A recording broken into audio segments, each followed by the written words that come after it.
HAVOC, the post-Cold War demon that has ravaged the West. This is an extended essay by me, Andy Nowicki. You can purchase it from Amazon.com Kindle for merely $1.05, or you can become a paid subscriber to my Substack page and read it there. HAVOC, an excerpt. I know for a fact that I am not alone in feeling a frequently intense sensation of consternation, if not panic, about the current state of things in the world, particularly the Western world, and even more particularly the United States of America, the nation of my birth and the country in which I have lived for the entirety of my fairly long-lived life. Indeed, there is a very real, even palpable apprehension about how things stand generally today, and even greater concern about where things are headed. Speaking for myself, and thus admittedly subjectively, for the past half-century in which I have dwelt in this body, and walked, or in the beginning crawled, on this earth, I can honestly say that, when I apply personal recollection, I find that there has never been a time when things have seemed worse than they do now. Indeed, try as I may, I cannot recall a point in the past, at least not during the interval of years which comprise my lifetime, when there seemed to be such a conspicuous dearth of hope for the future, nor such an intractable state of despair with the present. Nor, I think the reader will agree, am I alone in this sentiment. It seems rather to be quite widespread. Even in a polity as bitterly divided as ours, there is at least common ground on this notion. Things are falling apart. The center cannot hold. And there are other notable aspects to the widespread sentiment concerning the collective disquietude over both the current state of things and the prospect of where things are headed. In the past, if someone complained that the present times showed a marked decline over the good old days, the malcontent would invariably be checked by another commentator with a more optimistic perspective on present trends.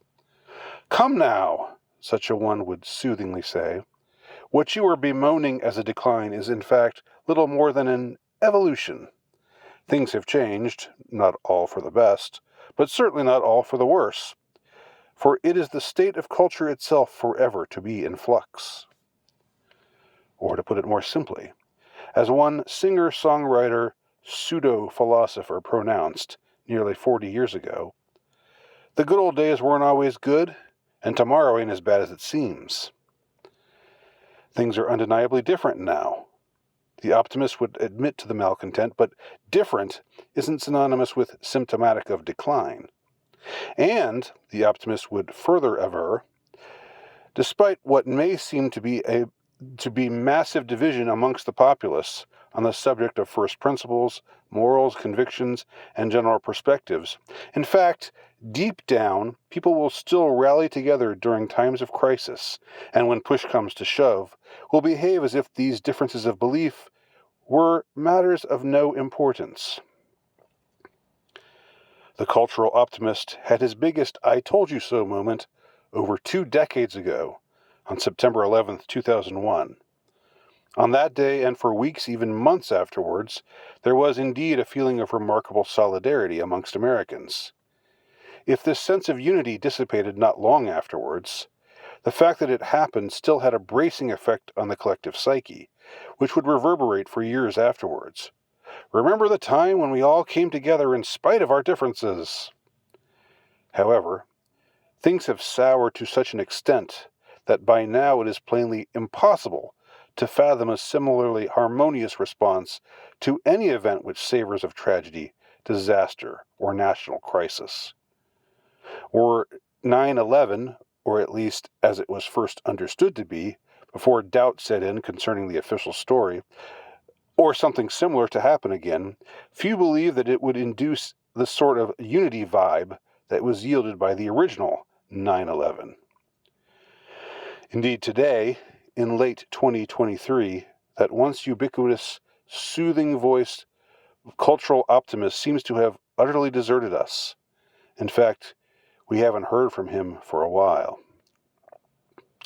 Even those whom one would think would be happy with the current state of things, that is, the promoters of such insane abominations as drag queen story hour and gender reassignment surgery for young children, notions which incredibly enough have gained mainstream acceptability in some circles, are expressing extreme unhappiness with both the current state of things and with their understanding of where things are headed. That is to say, even the third-wave feminists, the advocates of transing children, and those notorious, quote, mostly peaceful, anti-white activists are themselves seized with a sense of doom. Whether the latter phenomenon is attributable to a delusion that their ideologies are under attack, when in fact they are being relentlessly promoted in high places, or whether it is due to some inner intimation that their pet causes are violative of nature, and thus fated to failure, isn't so much my concern here. The point is the nearly complete obliteration of optimism and the almost complete across-the-board conviction of the surety of societal collapse looming on the horizon. Amongst conservatives, the sense of doom is perhaps the most palpable. We can see that even appeals to patriotism, a sentiment typically promoted if not fetishized by the right, are on the wane. A few months before his death, conservative icon Rush Limbaugh openly mused that secession may be necessary in the near future. More recently, in his populist anthem, Rich Men North of Richmond, loved and lauded by red state stalwarts, overnight superstar Oliver Anthony openly cursed the United States. Young men are putting themselves 6 feet in the ground, 'cause all this damn country does is keep on kicking them down. We are, indeed, awash in doom right now. In the throes of seemingly intractable despair, it may be the one sentiment which could be said to unite us. The complete disappearance of optimism represents a radical shift from even a short time ago, although the momentum has arguably been moving in this general direction for over 3 decades, a significant point to which I shall return. Around 2015, there occurred a violent seismic eruption, a psychic upheaval, which has continued unabated to this very day. I myself can recall a time, not too long ago, when glancing at newspaper headlines or scrolling through news sites could be done without incurring a jolt of stress and a rush of anxiety. I remember when mainstream news sources at least made a pretense, however disingenuously, of striving for objectivity and fairness, when corporations weren't constantly vomiting forth declarations of condemnation for half of the nation's population, whilst unabashedly promoting woke agitprop that alienates the vast majority of their customer base, etc. But if the present era of discombobulating and discomfiting tumult, hysteria, and escalating polarization we have suffered through since 2015, an era of crisis which only seems to grow more frightfully intense as each year gives way to the next, giving one the impression of being pulled into an ever more destructive vortex. The truth is that we began on this trajectory over 30 years ago, at the precise moment the Soviet Union fell and the Cold War officially ended.